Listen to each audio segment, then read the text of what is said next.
a iniciar con el siguiente panel. El panel es titulado Retos para el desarrollo de infraestructura en la Amazonía. Quisiera saber si la viceministra está conectada para continuar o esperamos un momento.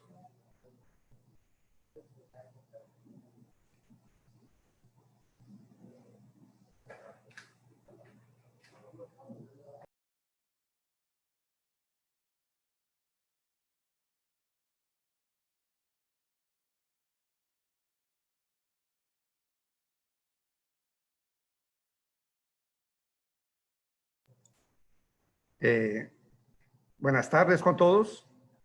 Ahora tenemos la conferencia de la bióloga Luis Quintero, que desde hace 3 días es viceministra. Y gracias, viceministra, por su tiempo. Sé que las ocupaciones y obligaciones son tremendas, pero usted nos está dando el honor de tenerla acá en este evento. Muchas gracias. La viceministra es bióloga, tiene una maestría en planificación y manejo de recursos naturales en la Universidad de Cornell. Y bueno, su experiencia es tremenda en cooperación internacional y además es experta en planificación y políticas ambientales y de recursos naturales. No sé cómo llamarte, señora viceministra. Somos amigos de años y me voy a tomar la libertad de decirte adelante, adelante Lupe. Te escuchamos todos. Gracias por estar con nosotros. Hola, Denis, qué gusto encontrarnos en o sea, dejando un poco la formalidad, realmente es un gusto para mí estar aquí hoy. Muchísimas gracias. Aunque mi nombre formal es Luis Elena Guinán, todos me conocen como Lupe, así que me presento nuevamente y de verdad que muchísimo gusto. Efectivamente, hace solamente un par de días que he asumido esta responsabilidad. Entiendo que nuestro ministro Gabriel Quijandría tenía un compromiso y realmente dada hasta la discusión del presupuesto en el Congreso, me pidió y yo con mucho gusto acepté. Y efectivamente ayer dije, no, yo tengo que estar con mis amigos de la Amazonía, y bueno, aquí estoy. No está siendo fácil, hasta los problemas tecnológicos nos están jugando mala pasada, pero aquí estoy con mucho gusto y con mucho cariño sobre todo, ¿no? Voy a compartir con ustedes una presentación que hemos preparado desde el MINAM. Me dicen si se ve, por favor, si están viendo. Sí se ve bien, se te escucha bien, únicamente amplía la pantalla. Si podrías. ¿Ahorita está ampliada la pantalla o no? No, así sale. No, está mediana, pero se te ve bien. A ver, déjame ver si... A ver, un momentito. Si yo puedo... Ahora sí, ahora sí. No, pero excelente, ahora sí. Ahora sí, ¿y se ve la pantalla bien? Estaba, después se regresó. No está en modo completo de pantalla, pero voy a pasar a ver si es el Zoom. Es mi Zoom. Ahora sí, ahora sí. Ya va. Ahora sí.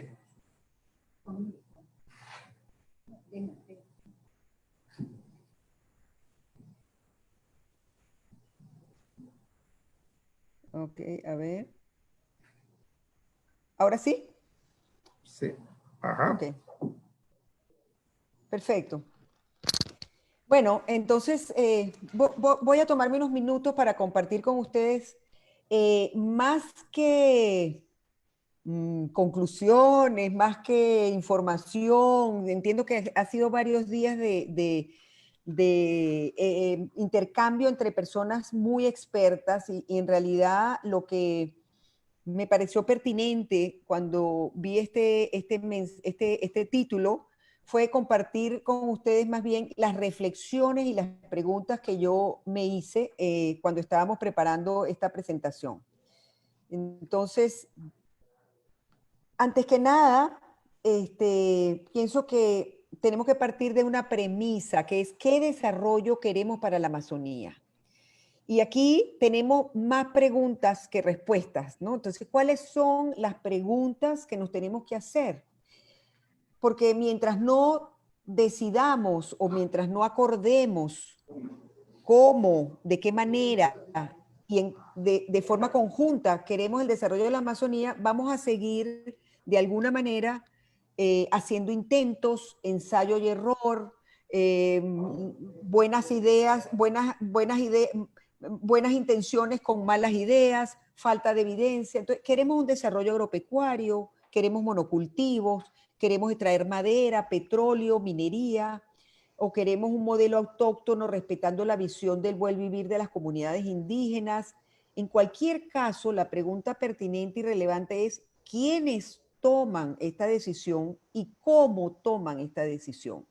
Eso a mí me parece que es la primera gran pregunta, porque no tenemos un acuerdo, digamos, nacional donde se diga estas son las decisiones y quiénes las tomaron, y no solamente quiénes las toman, sino cómo las toman. Las tomamos por consenso, las tomamos por votación y mayoría, las tomamos porque unos actores pesan más que otros y le damos un peso. Es decir, yo creo que hay mucho por definir y no lo hemos hecho. Y como no lo hemos hecho, nos pasamos haciendo ensayo y error y equivocándonos. ¿Sí?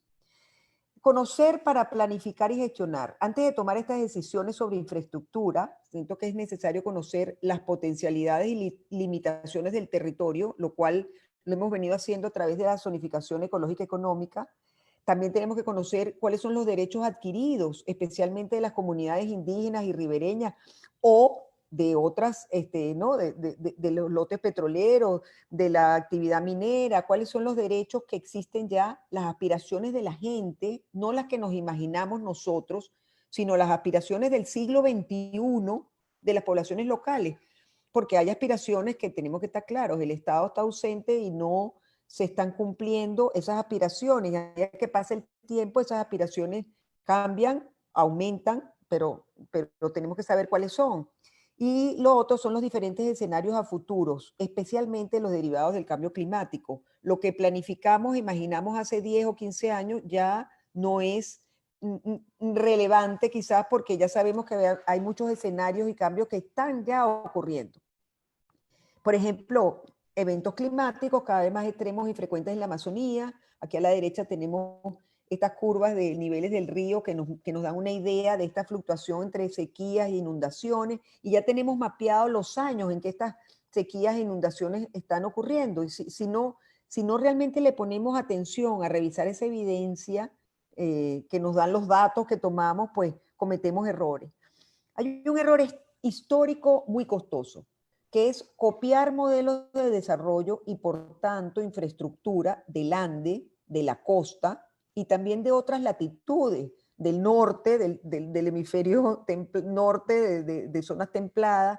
Entonces, copiar esos modelos no nos ha dado buenos resultados hasta ahora.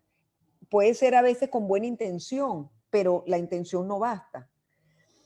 Entonces aquí está un poquito para concentrar nuestro pensamiento, digo, bueno, ¿cómo destruir los 3 mitos sobre la Amazonía? Vamos sobre esos 3 mitos. El primer mito es el mito del vacío amazónico, es decir, tierra sin gente para gente sin tierra, como alguna vez dijo Belaúnde, ¿no? Cuando se construyó la marginal de la selva.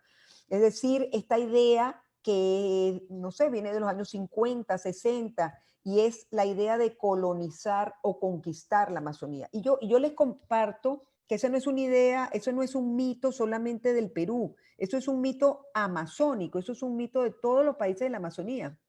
Cuando yo hice mi tesis de grado, por allá por fines de los 70, principios de los 80, fines de los 70 y principios de los 80, que la hice en la Amazonía venezolana, esa tesis yo la hacía con un programa que se llamaba, ¿cómo se llama? CODESUR.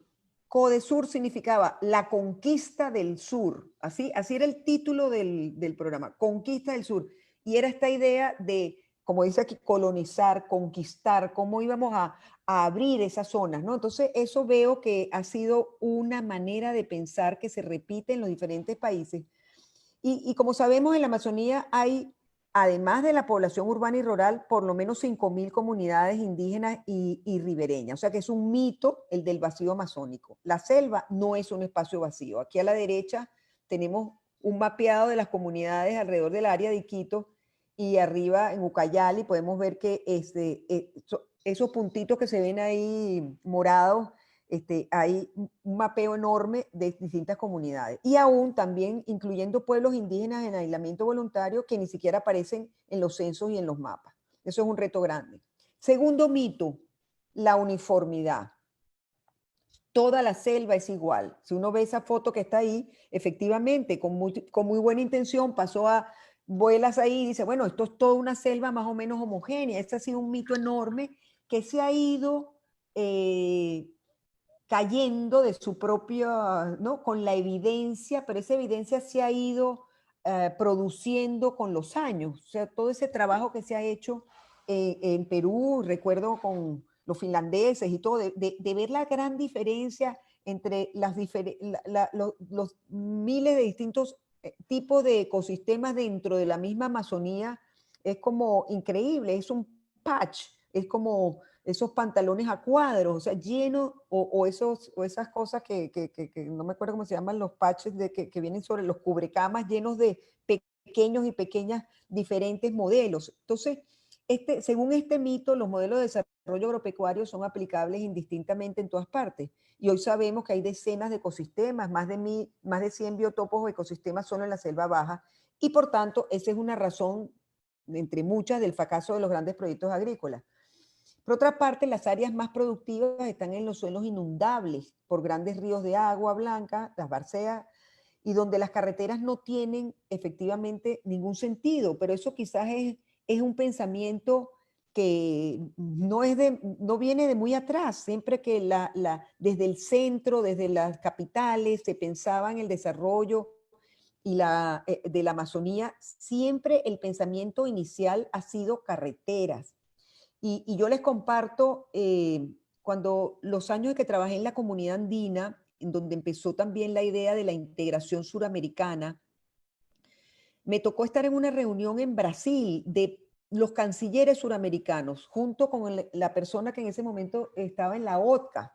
Y para nuestra gran sorpresa, en esa reunión se presentaban unos PPTs con el proyecto IRSA en toda la Amazonía, que se veía todo este mapa de la Amazonía completa atravesado por miles o cientos de ejes viales, que era el gran proyecto IRSA, que es financiado por la CAF, por el BID. O sea, eso es un acuerdo muy grande en donde casi todos los cancilleres que se sentaban ahí en ese día les parecía pues un progreso enorme y un tremendo proyecto. Y las únicas que estábamos como bastante preocupadas, recuerdo que era la secretaria general de la OTCA, que era Rosalía Arteaga, y yo, que realmente nos preocupamos de pensar que nosotros hacíamos tantos esfuerzos desde esta parte del mundo, ¿no? Quizás más ambiental y más un poco soñador, y allí estaban todos los cancilleres y ministros de comercio tomando decisiones acerca de proyectos futuros que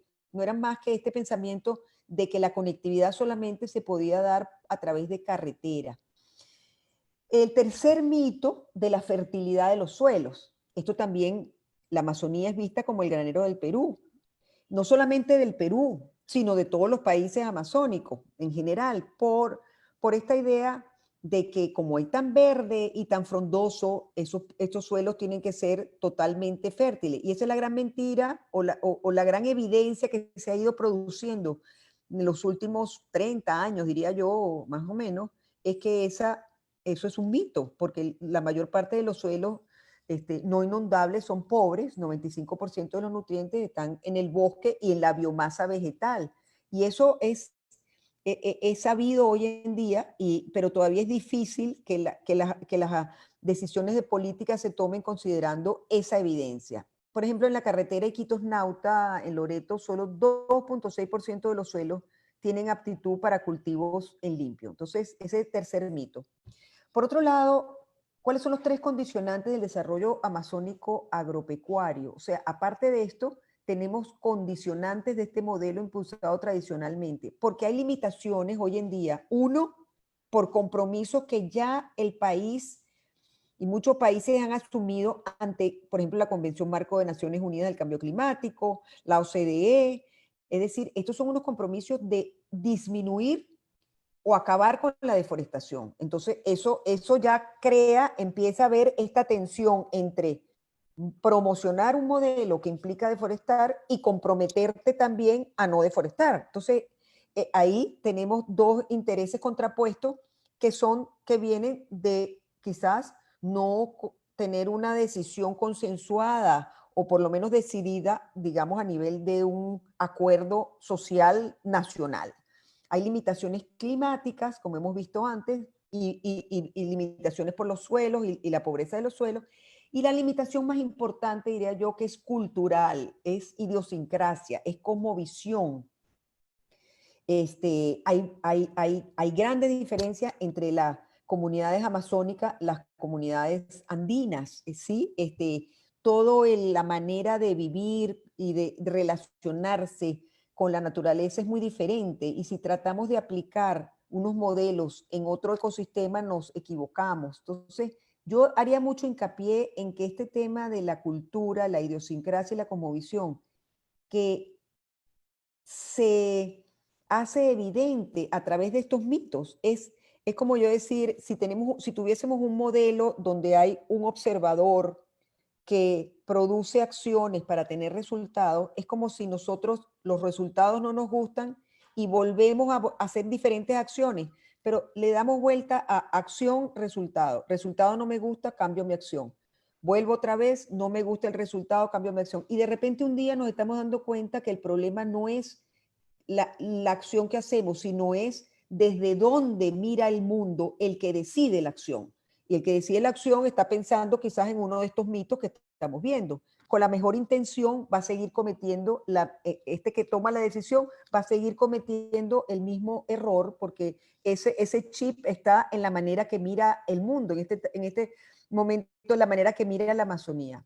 Entonces aquí vemos a Jeremy Rifkin, que es, bueno, una de estas grandes gurús que nos dice, bueno, hay un nuevo paradigma en general. ¿Cómo podemos nosotros utilizar esto de, por ejemplo, si nosotros debemos impulsar infraestructura de la segunda revolución industrial, digamos, de todos estos años del siglo XIX, XX, cuando ya estamos entrando a la tercera, o mejor nos preparamos para el futuro, es decir, con una economía circular, donde haya producción sostenible, fotosíntesis para capturar carbono, una bioeconomía descentralizada, empleo de calidad en zonas rurales. Es como que saltemos la valla y nos vayamos hacia más el futuro, ¿sí? Con ejemplos como el que nos da, no sé si está aquí, no, más adelante vamos a ver un ejemplo de lo que quiero decir aquí cuando veamos el transporte en la Amazonía. El otro tema es la deforestación y las emisiones de gases de efecto invernadero, que para todos ustedes es conocido, seguramente han estado hablando de esto. Bueno, las causas de la deforestación, que son los cultivos agroindustriales, la expansión agrícola, la tala ilegal, la minería, la infraestructura y los cultivos ilegales, todo esto conforma un grupo de causas de deforestación que a la derecha se muestra en esas barras, en ese histograma, que cada año se tratan de hacer esfuerzos, pero las amenazas siguen siendo fuertes y pareciera que algo tenemos que cambiar en las políticas públicas y en la manera como nos acercamos a la Amazonía para que esta deforestación baje. ¿Qué lecciones nos deja la infraestructura en la... ay, perdón. ¿Qué lecciones nos deja la infraestructura en la Amazonía? Tomamos el ejemplo más resaltante, que es la carretera interoceánica Irsa-Sur, ¿sí? Ese es un ejemplo para esta reflexión. Uno, faltaron estudios costo-beneficio y sustento con evidencia de la viabilidad económica de ese proyecto. Eso yo creo que ni siquiera los que construyeron el proyecto hoy en día lo niegan. Es tan evidente, es tan evidente. No había pasado tiempo en que este proyecto se culminó cuando uno estaba allí y paseaba por ahí y decías, es evidente que aquí no pasa, pero no pasa ni un camión. ¿Qué sentido económico ha tenido este proyecto? No se cumplieron en absoluto las promesas de comercio con Brasil. Ahí no ha circulado soya hacia el Pacífico ni productos andinos hacia Brasil, que era supuestamente la promesa que traía la construcción de toda esta infraestructura. El tramo Puerto Maldonado-Iberia está subutilizado, la inversión en mitigación de impactos ambientales ha sido mínima, por no decir casi inexistente, y el incremento exponencial de minería ilegal y de frontera agrícola ha sido impactante. O sea, este es un caso de libro, de estudio, como para decir cómo no se deben hacer las cosas, cómo no podemos repetir esto, ¿sí? Lo traigo como modelo porque es demasiado evidente. Pero bueno, de todas maneras es necesario y no hay duda que se tendrá que hacer infraestructura física en la Amazonía porque hay una población que está creciendo o que ya existe que tiene demandas, que demanda infraestructura. No es que no se va a hacer nada, pero entonces, ¿cómo hacemos esa infraestructura? Entonces, antes de hacerla, hay que responder preguntas. ¿Es necesaria esta infraestructura? ¿Cómo se sustenta económicamente? Hay que hacer análisis de costo-beneficio que sean bien hechos.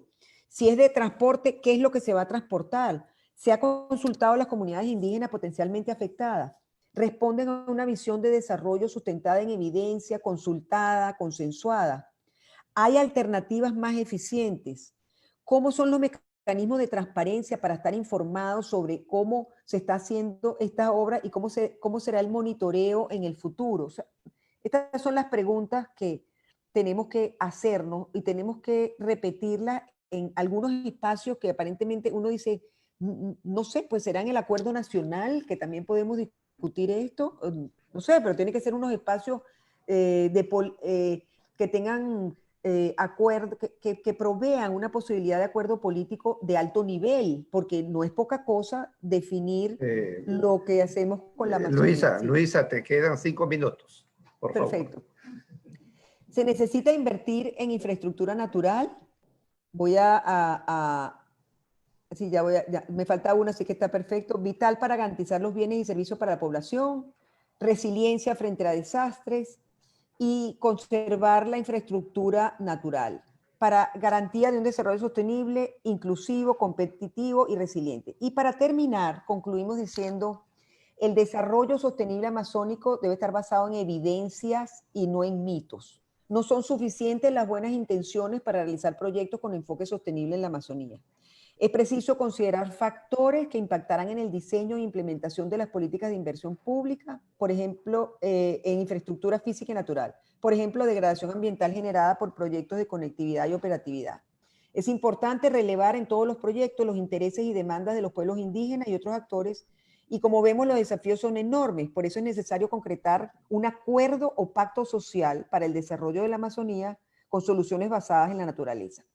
Y ahí lo dejo. Lo que dejo es, para mí, el final es eso. Es necesario un acuerdo o pacto social para desarrollo de la Amazonía, haciéndonos esas preguntas que hemos planteado allí. Muchísimas gracias y ahí quedo.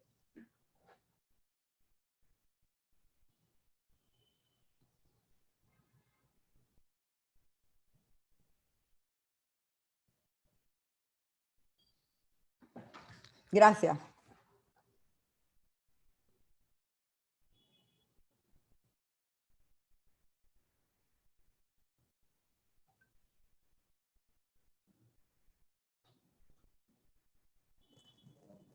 Perdón, estaba con el micrófono apagado, me disculpo. Gracias, Luis Elena. Tenemos ahora la sección de participación de panelistas. Para eso tenemos un selecto grupo de panelistas. Tenemos a la doctora Mariana Montoya, representante de la WCS en el Perú. Tenemos al doctor Manuel Grave, investigador de Grave, y al doctor Jorge Abad, investigador profesor de la Universidad de UTEC. Comencemos con nuestra amiga Mariana Montoya. Mariana, por favor, estamos todos escuchándote. Hola, Denis, ¿qué tal? Buenas tardes, viceministra, y muchas gracias por la oportunidad de estar en este panel, nuevamente participando en este congreso. Y muchas gracias, viceministra, por la presentación, que me pareció sumamente importante, clave y con preguntas sumamente pertinentes, ¿no?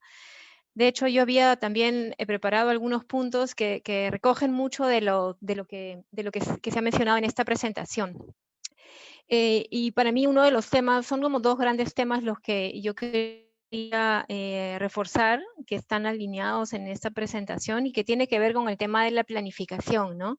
Y esta necesidad de que realmente tenemos que poder planificar a partir de esas necesidades del territorio, ¿no? De esa pregunta de qué desarrollo queremos para la Amazonía. Creo que por ahí, si no tenemos eso claro, es muy difícil poder planificar qué es lo que se tiene que hacer. Entonces, esta necesidad desde el territorio y no desde los sectores, ¿no? Una planificación territorial y no sectorial es un tema clave para empezar a hablar de infraestructura en la Amazonía. Y para esto, un poco lo que ya se decía en la presentación, de contar con estos procesos de ordenamiento territorial basados en una buena zonificación ecológica económica,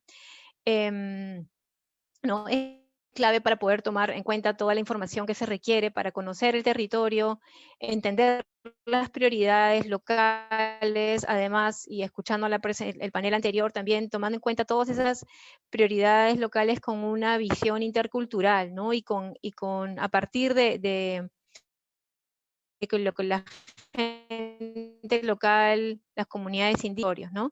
Y algo que también se mencionó, de hecho, en el panel anterior, era hacerlo sin apuros, como decía Miguel Cadenas, ¿no? De que hay que ir también al ritmo de esas propias idiosincrasias, y creo que la planificación en el territorio también debe tomar eso en cuenta, hacer las cosas de tal manera que se pueda recoger toda la información que se necesita, que nos permita entender la complejidad, el dinamismo, el funcionamiento que tiene la Amazonía, todas las interconexiones que se dan, y eso lo hablábamos en el panel al inicio de la semana, ¿no? Toda esta complejidad que tiene la Amazonía tiene que poder ser entendida para poder planificar de mejor manera todos estos diferentes proyectos de infraestructura que se plantean. Y además, un último tema que diría yo con la planificación es que si no hacemos sino, como se decía acá también, ¿no? Quiénes toman las decisiones y cómo las toman. Creo que además de tener la necesidad de contar con toda la información sobre los entendimientos de cómo funciona y qué impactos se dan, es también poder tener la información para la planificación para tomar las decisiones sobre también el gasto que se va a hacer, ¿no? Porque hay muchos proyectos de infraestructura que vemos que los costos son altísimos y no necesariamente son costos efectivos, como el caso que nos traía la viceministra en la carretera interoceánica. Entonces, para también poder evaluar la racionalidad del gasto público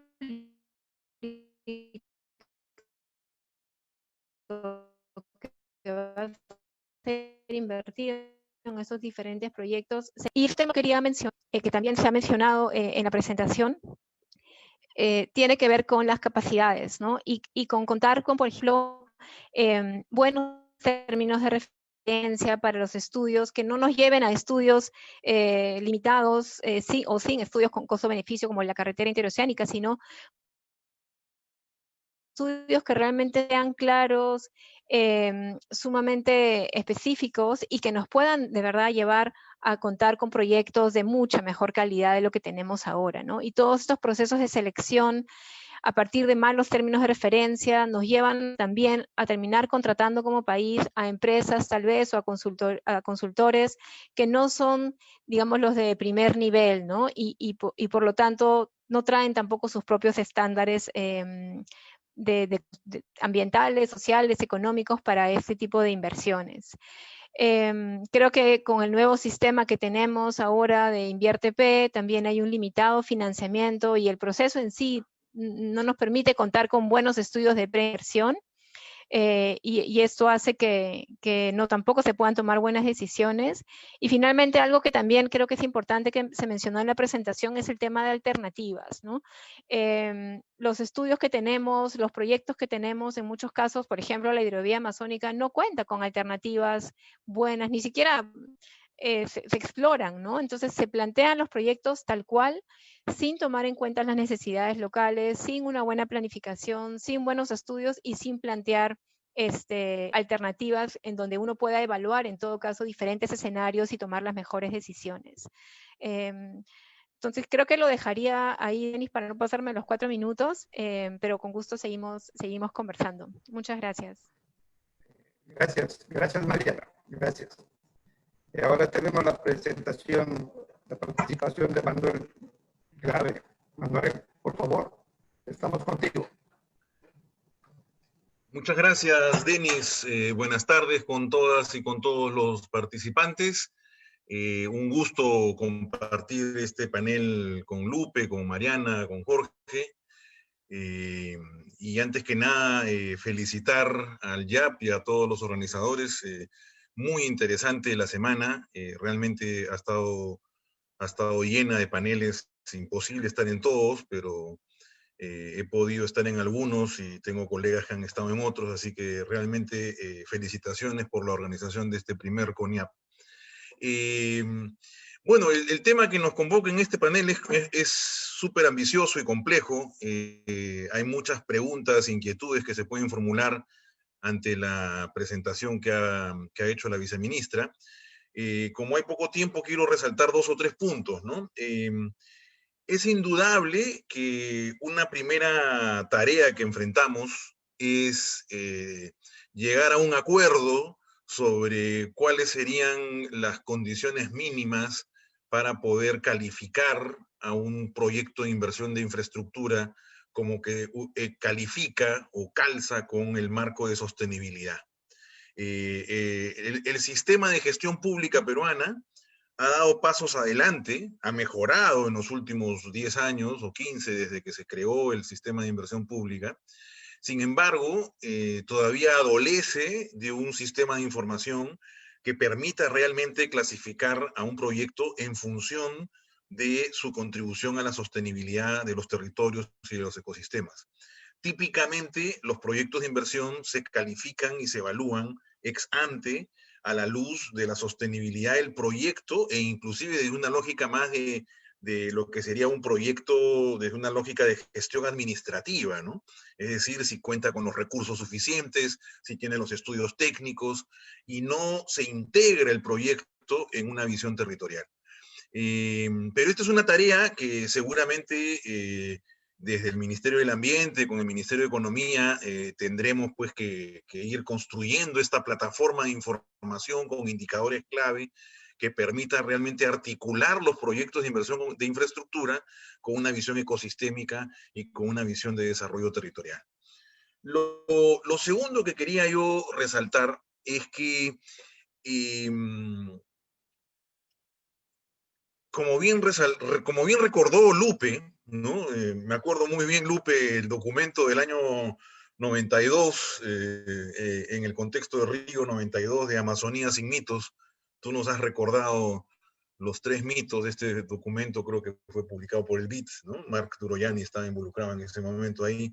Es indudablemente un territorio heterogéneo y complejo. Por lo tanto, hablar de infraestructura en la Amazonía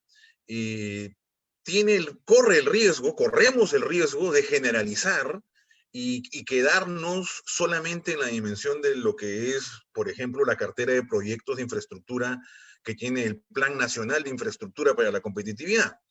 Y una cuestión es un proyecto de envergadura de escala nacional y otra cuestión son proyectos que tienen como meta y objetivo el cierre de brechas en espacios y configuraciones territoriales más rurales y más aisladas.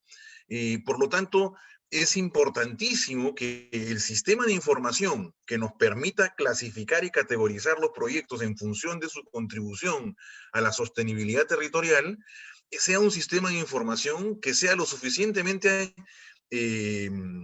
robusto para diferenciar las configuraciones espaciales que se dan en la Amazonía y que definitivamente pueden estar marcadas o definidas por la importancia jerárquica de los centros urbanos, pero que también están marcadas y definidas por otras consideraciones biofísicas y ecosistémicas, ¿no? En ese sentido, y como el tiempo ya nos gana, me parece muy interesante el contraste del marco analítico detrás de lo que es el Plan Nacional de Infraestructura para la Competitividad versus el marco analítico de lo que es el día de hoy. Hace pocos meses se aprobó el plan de cierre de brechas en el ámbito petrolero, ¿no? Entonces, en el plan de cierre de brechas en el ámbito petrolero en la región Loreto, hay una visión de infraestructura sostenible para cerrar brechas en configuraciones espaciales de poblaciones aisladas. Mientras que en el Plan Nacional de Infraestructura para la Competitividad tenemos otra lógica y otra perspectiva, probablemente mucho más limitada desde un punto de vista de sostenibilidad. En última instancia, todo pasa, todos los caminos conducen a con qué sistema de información contamos para poder evaluar, calificar, clasificar las inversiones. Ese sistema de información, en mi opinión, todavía no lo tenemos, no contamos con él. Hemos dado pasos adelante, el geoservidor a nivel nacional, los geoportales regionales. Sin embargo, seguimos adoleciendo de un catastro integral, un catastro único, seguimos adoleciendo de una buena base de datos de comunidades ribereñas y comunidades nativas, seguimos adoleciendo del saneamiento físico-legal de las comunidades, como ya se ha mencionado en otros paneles. Y bueno, este sistema de información es una condición sine qua non para responder a la primera pregunta que formuló nuestra viceministra, ¿no? ¿Quiénes y cómo tomamos decisiones sobre la viabilidad de un proyecto de inversión en infraestructura en la Amazonía peruana? Si bien es una pregunta que nos conduce a una reflexión sobre la institucionalidad democrática en el Perú, ciertamente esa pregunta, que fue muy pertinentemente formulada como la primera pregunta en la presentación, creo que necesita como una condición necesaria del diseño de este sistema de información. Creo que ya me excedí en mi tiempo, Denis. Tengo un par de ideas más, pero si hubiera una segunda oportunidad, lo podría compartir. Muchísimas gracias y nuevamente les reitero a los amigos del GIAP, felicitaciones por el evento. Gracias, Manuel, gracias. Ahora tenemos la participación de Jorge Abad. Jorge. Sí, ¿qué tal, Denis? Hola, muchas gracias. Sí, claro que sí. Gracias, Jorge. Muchas gracias y saludos a todos. Y un saludo a la viceministra. Gracias por cubrir el tema. Es súper grande el título sobre los retos de desarrollo de infraestructura en la Amazonía. Y lo que me ha interesado de la presentación es que ha comenzado con una pregunta que dice, ¿qué tenemos que desarrollar en la Amazonía? ¿Qué queremos desarrollar? Y ciertamente esa respuesta es incierta. Entonces, después, al final, usted también ha hecho las preguntas, si tenemos que consultar, si tenemos que ver el costo-beneficio, qué otras alternativas hay, qué se puede transportar. Y usted ha enfatizado que en la Amazonía esto de los mitos también, digamos, es relevante ya desplazarlos. Sin embargo, también ha mostrado, creo que muy enfáticamente, que la carretera interoceánica ha sido uno de los ejemplos, digamos, no solamente desde el punto de vista gestión, digamos, de infraestructura, desde el punto de vista costo-beneficio y desde el punto de vista también ingeniería, porque, o sea, básicamente también a veces los ingenieros queremos desarrollar infraestructura, pero no pensamos más allá de que si esa infraestructura tiene un fin o no tiene un fin. Entonces, yo creo que usted ha llamado, digamos, a tener un acuerdo, un pacto de la Amazonía para resolver este tipo de preguntas sobre la infraestructura. Y me interesa, y es bueno porque lo hace desde el punto de vista del Ministerio del Ambiente. Sin embargo, vemos que otros ministerios, como el Ministerio de Transporte y Comunicaciones, ellos van directo y seguimos avanzando con la hidrovía. A mí me preocupa que a veces cuando se habla de, digamos, de trabajar multidisciplinariamente, de que todos los ministerios trabajen en este plan o en este pacto Amazonía, solamente sean unos cuantos y no todo el Estado. Y algo que no he escuchado y que ha sido relevante, sobre todo en este tema de hidrovía amazónica, es cómo juega un papel importante la academia. Nuestra Amazonía no es la misma Amazonía que tienen otros países. Es más, nuestros ríos, nuestra biodiversidad no es la misma que tienen otros países. Y usted ha hablado claramente de no copiar y pegar. Entonces, nosotros tenemos que desarrollar conocimientos. Nosotros tenemos que ser los que desarrollan líneas de bases ambientales y no las tenemos. Estos proyectos nacen en un ambiente que no conocemos, en un ambiente que no solamente es el tema del contrato o, digamos, de las comunidades, pero es un ambiente que la geografía también necesitamos conocerla antes de insertar estas infraestructuras. Entonces, necesitamos esta información para toma de decisiones. Aquí hay casos sobre la hidrovía amazónica, es un caso clarísimo donde no los TDRs, los términos de referencia del Ministerio de Transporte y Comunicación, muy limitados. Es más, no habían TDRs, no habían reglamentaciones para sedimentos, para la geomorfología del río, algo que era súper relevante para hidrovía. Tenemos todas estas centrales hidroeléctricas, ya vimos, no sé si todos recordamos el caso de Ecuador, de Coahuila, Sinclair, donde la geomorfología es la que realmente se ha sido modificada por la construcción de una hidroeléctrica, que no ha sido pensada con una visión más integral. Y algo que creo que tiene que discutirse también es que no solamente es hablar de gestión, no solamente es ver qué proyectos necesitamos, pero también hablar de qué necesitamos conservar. Hoy en la mañana en un panel decían que tenemos alrededor de 1.500 millones de dólares que se pierden en recaudación de impuestos por la minería ilegal e informal en Madre de Dios. Obviamente, el que quiere recaudar lo va a ver por el punto de vista, formalicemos esta actividad, pero el que quiere conservar va a decir, oye, ¿por qué estamos destruyendo nuestra Amazonía? Entonces, creo que esa conversación no la hemos tenido y creo que esa conversación tampoco el Estado la ha tenido, porque yo escuchaba, decían, no, vamos a formalizarlo, pero un ratito. Y no te interesa el bosque deforestado, no te interesa la cantidad de mercurio que está entrando a la cadena alimenticia, no te interesa la destrucción de los hábitats del río Madre de Dios, del río Puquiri, del Colorado. Creo que esa conversación de los procesos físicos de los ríos o del bosque también hay que insertarlos en la conversación. Ya lo hablaba también Manuel sobre el tema de bases integradas, sistemas de información, pero también hay que monitorear.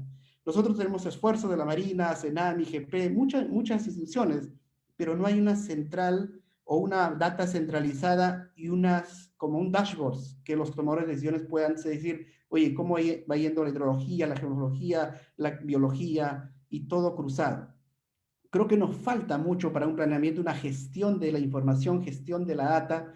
Y cuando hablamos de desarrollo de políticas públicas, suena muy interesante, pero políticas públicas sin base científica, otra vez, va a ser un copy-paste de otros escenarios. Y sobre todo porque nuestra infraestructura tiene que ser de acuerdo a la geografía de nuestra Amazonía. Ya les decía, los TDR eran muy limitados del MTC, los estándares también han sido copiados. O sea, no solamente se nos copian los planes de infraestructura, sino también a veces los estándares son copiados y son muy limitados. Entonces, yo creo que acá en esta pensada de brecha de infraestructura hay que poner el ingrediente del conocimiento. Y creo que ese conocimiento lo tienen que hacer las instituciones académicas, lo tienen que hacer los entes de investigación, pero todo centralizado a que respondamos preguntas como la que usted estaba planteando, y sin embargo no se toma en cuenta. Solamente ya para terminar, esto no es de la Amazonía, esto es de Perú. En el norte tenemos cada 7 años, cada N años tenemos el fenómeno Niño. Y otra vez, cada vez que hay fenómeno Niño invertimos 25.000 millones de soles para reconstruir. Pero no estamos invirtiendo un solo sol para investigar, para entender por qué tenemos estas inundaciones, por qué tenemos esta destrucción del asfalto, por qué del puente siempre se cae. No estamos invirtiendo en entender el problema. Y eso es gravísimo, porque vamos a hacer gestión de proyectos, vamos a hacer gestión de infraestructura, pero no vamos a entender del por qué necesitamos la infraestructura. Otra pensada, que de repente tampoco está en otros continentes, tiene que desarrollarse en el país. Gracias, Denis.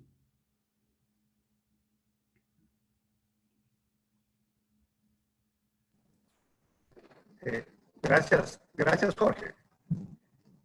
Lupe, ¿tienes algo que agregar a lo que mencionaron los panelistas antes de iniciar con las preguntas? No, básicamente pienso que ha estado unas reflexiones muy interesantes y pertinentes, y en lo último, efectivamente uno de los temas que no toqué y me parece muy interesante de conversar, que podrían ser esos temas que nos lleven a esa reflexión, es el de la hidrovía, ¿no? Que se acaba ¿no? Y esta idea, bueno, efectivamente, pareciera que, bueno, lo más lógico, por lo menos hemos llegado a pensar, bueno, en vez de hacer carretera, déjame usar los ríos. Pareciera lógico, parece una cosa, una verdad de perogrullo, pero ahora también viene la pregunta, ¿cómo lo voy a usar? ¿Y cómo es que debe hacerse eso? Y entonces, yo siento que efectivamente esas preguntas parecieran como muy básicas, pero que sí tenemos, cuando escuchaba ahorita la última intervención, pensaba en una frase que alguna vez, hace poco, ¿no? Alguien me dice, mira, es que para avanzar muchas veces hay que detenerse antes. Es una frase que dice, detente para poder avanzar. Nosotros vivimos en un mundo donde tenemos listas de cosas y hay que hacer, y la productividad se mide por la cantidad de proyectos que tú hiciste y cuánto hiciste, pero si permanecemos haciéndolo mal, uno tiene que llegar a un momento en que dice, así como en la vida de uno privada, digo, bueno, no me gusta esto que estoy viviendo, ¿qué hago? Entonces, las veces que uno toma la decisión de decir, paro, miro, reflexiono, es que cambio el punto de vista y por lo tanto ese era lo que yo quería dar. O sea, si no cambiamos puntos de vista, si no tiramos a la basura algunos mitos, si no conversamos, como alguien dijo aquí, esas conversaciones no las hemos dado. Pareciera que es de lógica que lo hubiéramos dado, pero es que no se han dado. Y pararse, reflexionar sobre eso y hacer unas buenas preguntas en consenso quizás nos haga avanzar más rápido que seguir haciendo y haciendo sin preguntarnos cómo lo haríamos mejor. Lo otro que quería también agregar es que estamos en un momento de ciencia y tecnología donde el Big Data, la tecnología, hubo un evento de Amazon Tech hace unos días que realmente los avances a nivel de tecnología son muy interesantes como para poder tener esta conversación, tener estas herramientas que nos van a servir para ese déficit de información que fue mencionado por Manuel también anteriormente. Y más nada, yo creo que si hay preguntas sería más interesante escuchar a las preguntas. Muchas gracias. Gracias, Lupe. Tenemos una pregunta. Esto va dirigido para Jorge. Teniendo unos ríos tan dinámicos como el río Marañón, el río Cayali y el Amazonas, la línea base en temas básicamente de datos biofísicos, ¿con qué frecuencia tuvimos que tener líneas bases para poder, si quisiéramos en el futuro mejorar o simplemente el proyecto de hidrovías, ¿no? ¿Con qué frecuencia se tiene que tener esa línea base? A ver, muchas gracias por la pregunta. La línea base tiene que ser hecha no solamente para hidrovías, tiene que ser hecha para cuando desarrollen carretera, o para la población de San Lorenzo que está al costado del río, para el oleoducto norperuano que está cerca al Marañón y para N ejemplos. Cada río tiene una dinámica propia. El Marañón y el Amazonas son más lentos que el Ucayali y el Guayana. Entonces, cada río tiene que tener un propio diseño. Usualmente, nosotros hemos visto que hay meses de creciente y otros meses de vaciante. Así se mide la hidrología. Tenemos reglas al costado del río y medimos el nivel del agua y estimamos cuánto caudal, cuánto de agua pasa por el río. Sin embargo, en sedimentos nunca hemos monitoreado. Entonces, los sedimentos también deberían ser monitoreados con esa frecuencia, al menos en caudal bajo, caudal alto, en las transiciones de bajo a alto y de alto a bajo. No solamente eso, sino también el río no está en un solo lugar. Este año, la curva de progreso que está cerca de Yurimaguas, donde había un mal paso o una zona de dragado de hidrovías, ha sido borrada. Quiere decir que ya no existe el mal paso. ¿Por qué? Porque el río mismo ha cortado el cauce en la localidad de Progreso. Esa dinámica se puede dar en meses, se puede dar en años. Entonces, para uno entender a un río que tiene miles y miles de años, obviamente no vamos a tener 100 años entendiendo al río, pero tiene que tener varias mediciones, entender cuánto sedimento, cuánto de agua, a cuánta tasa produce estos cortes de meandros. Eso requiere no solamente el número de años, sino también un poco de interpretación. Y aquí lo digo porque no solamente hice el campo y medir, medí y esto es la medición, no, interpretar, poner en modelos matemáticos, tratar de predecir. Y no se olviden que a partir de los 70, los eventos extremos en la Amazonía se están incrementando. ¿Qué quiere decir? Que posiblemente ya la geomorfología del río puede estar cambiando por estos eventos extremos. Entonces, eso también hay que incluirlo en la variable. La deforestación, en Madre de Dios, 30 años de deforestación por minería ilegal y, digamos, informal, el río Puquiri ya no es el río que teníamos 30 años atrás. El río Colorado no es el mismo. Ha habido cambios dramáticos en la geomorfología. Entonces, eso es lo que tenemos que hacer, un diseño por casi, digamos, ad hoc, por río, y que nuestras instituciones tipo Senami, la Marina de Guerra, IGP, los que tengan que medir, el ANA, también tienen que entender este diseño óptimo por río. Y otra vez, como les digo, el Marañón se mueve más lento que el Ucayali, entonces va a depender cada cuánto tienes que monitorear en los ríos, pero tiene que hacerse una pensada técnica, no es solamente decir voy al campo. Y el gran error, solamente para terminar, Denis, el gran error que seguimos haciendo es, sale un proyecto de navegabilidad, sale un proyecto de carretera, medimos, vamos al campo, informe y sacamos LIA. Ese es un gran error. Nosotros deberíamos seguir midiendo siempre, no importa qué infraestructura venga al costado o qué comunidad necesite la información, nosotros debemos monitorear siempre. Gracias, Denis.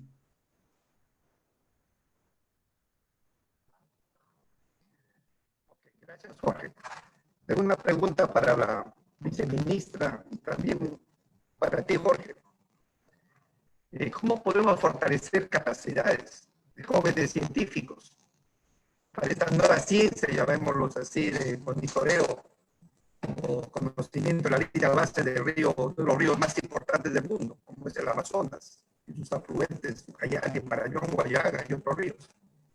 Porque eso es un esfuerzo a mediano y largo plazo. Pero para eso tenemos que tener gente preparada. No basta 5 años o 10 años, sino pensemos en un monitoreo permanente de por lo menos 30 años. Bueno, me parece una extraordinaria pregunta. Lo que ha quedado demostrado en estos días problemáticos en el país es la fuerza y la decisión de la juventud cuando se siente que tiene algo que decir, ¿sí?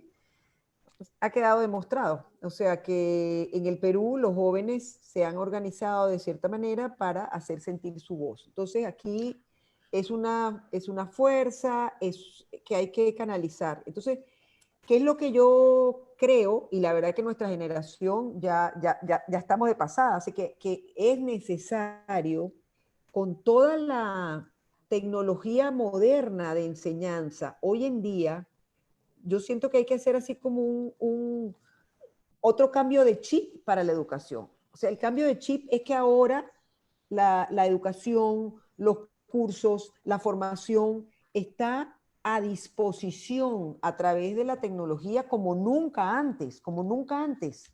Entonces, las posibilidades que tenemos de poner el conocimiento que muchas veces se ha hecho, porque hay conocimiento, hay institutos de investigación, ha habido universidad, ha habido cuántos proyectos de cooperación internacional durante los últimos 20, 30, 40 años, muchísimos.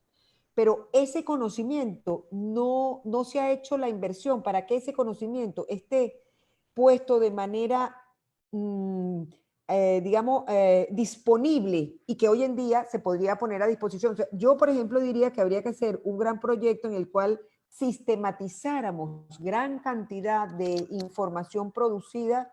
Cuando Manuel hablaba de este sistema de información, ya yo me estaba imaginando, ese es un tremendo proyecto y existe mucho en el país como para llenarlo y que uno podría allí, digamos, incorporar a muchos jóvenes que tienen un manejo mucho más, no sé, mucho más espíritu de la tecnología y que podemos hoy en día hacer convenios con universidades, toda esta plataforma de Coursera, edX, ahí están las grandes universidades del mundo ofreciendo cursos de una manera hasta de poco costo, pero ese cambio también de incluir la tecnología y el conocimiento en las universidades peruanas no se ha dado tampoco. Creo que es importante mencionar.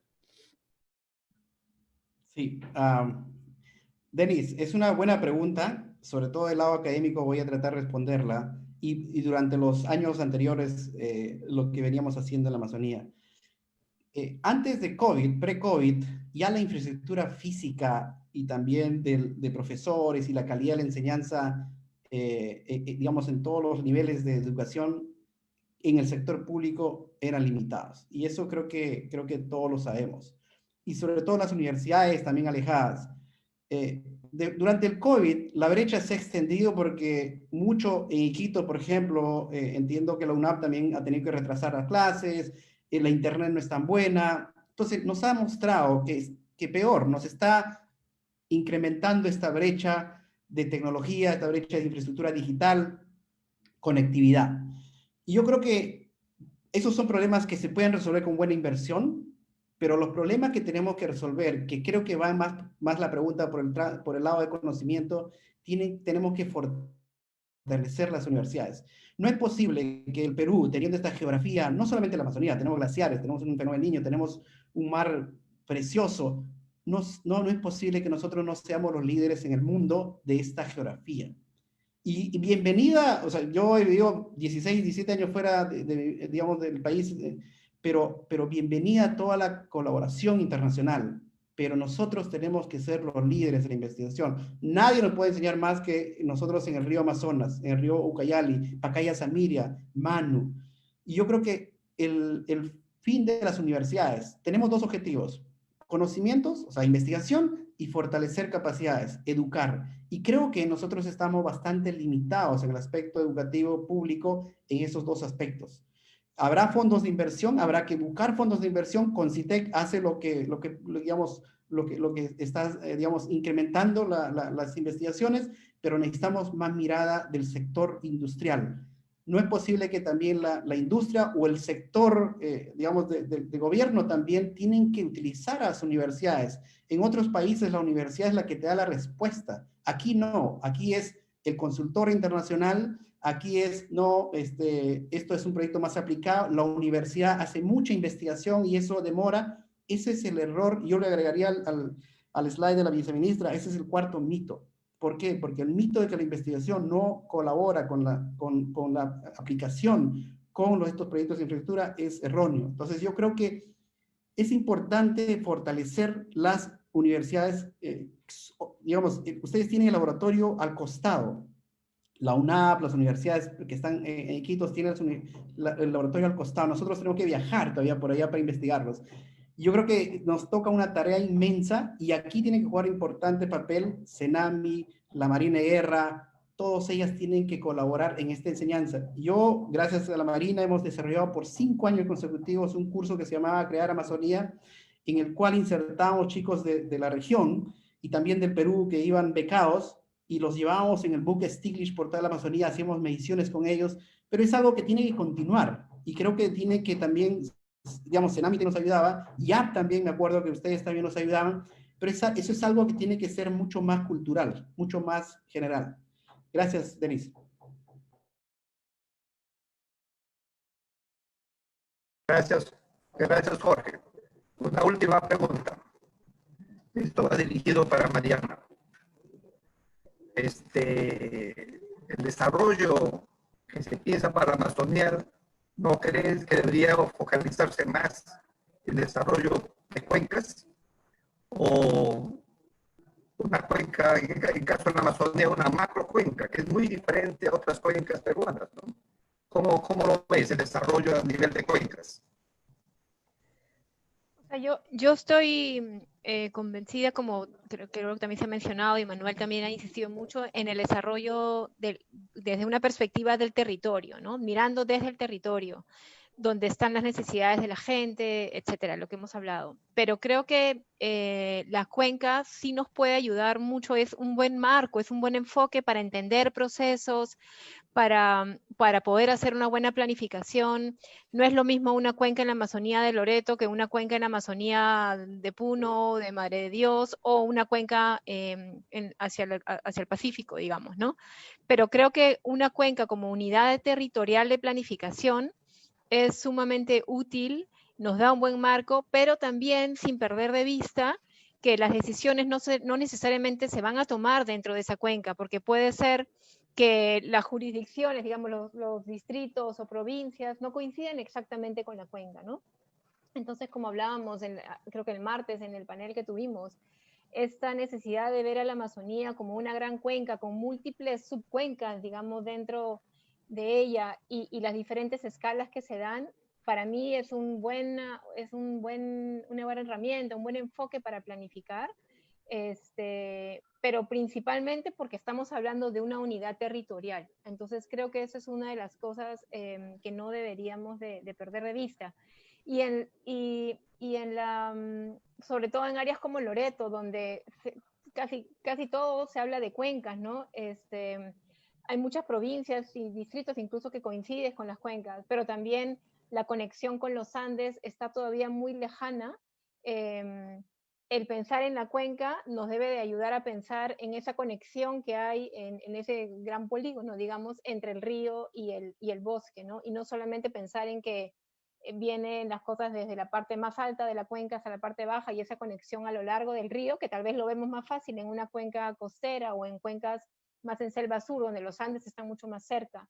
Pero ese enfoque, esa aproximación también nos ayuda a ver esa conexión lateral entre el río y el bosque que es tan importante y que muchas veces no la tomamos en cuenta cuando también planificamos diferentes proyectos de infraestructura, ¿no? Entonces, para mí es una unidad territorial clave para poder plantear todos estos, este desarrollo de la infraestructura. Gracias, Denise. Muchas gracias, Mariana. Quiero pedir disculpas. Existen muchas preguntas que no han sido contestadas. El tiempo nos está ganando. Ya posteriormente les hacemos llegar las preguntas para ver que podemos intercambiar preguntas y respuestas, pero el tiempo nos está ganando. Mil disculpas a todas las personas que han enviado sus preguntas. Yo solamente quiero solicitarle a la viceministra cuáles son sus últimas reflexiones. Lupe, ¿cuáles son tus últimas reflexiones para todos nosotros, los peruanos en general y amazónicos en particular? Bueno, Denis, mis últimas reflexiones son que este camino es de largo alcance, que tenemos que tener paciencia, buen humor y seguir adelante con este trabajo, entre otras cosas, el que ustedes han venido haciendo de esta reflexión y que, como bien decía Manuel, hay muchas cosas que si uno ve hacia atrás, sin lugar a duda, hemos avanzado, sin lugar a duda, pero que efectivamente hoy en día necesitamos que ese avance sea más, que se consolide más ese avance. Y me voy con la reflexión de incorporar a los jóvenes en estas labores. El interés que está teniendo esta temática en los jóvenes de hoy en día es muy interesante.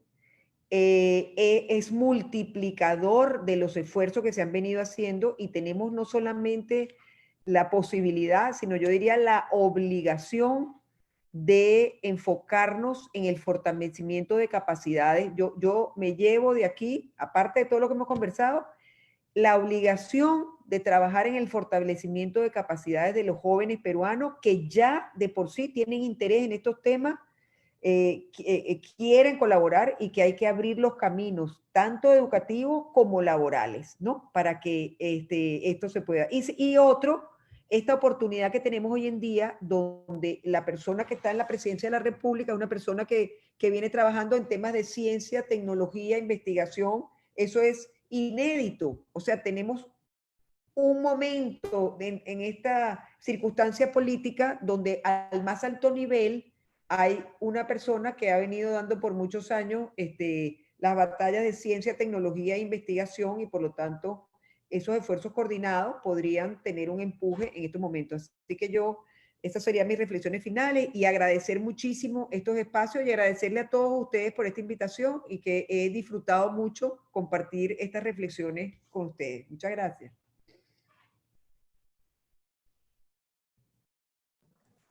Muchas gracias, señora viceministra. Muchas gracias nuevamente por el tiempo que te has dado para compartir con nosotros las experiencias y mirarlo al Perú con mucho optimismo. Por ahí coincidimos, tenemos que tener mucho optimismo y mucha fuerza. Por otro lado, también agradecerle a Mariana, muchas gracias, a Manuel, a Jorge, muchas gracias a todos los oyentes y participantes. Solamente así vamos a construir una Amazonía sostenible, aprovechar toda esa biodiversidad, pero con toda responsabilidad. El futuro yo lo veo muy brillante. Gracias a todos. Gracias a todos. Gracias. Muchas gracias. Hasta luego. Gracias. Damas y caballeros, buenas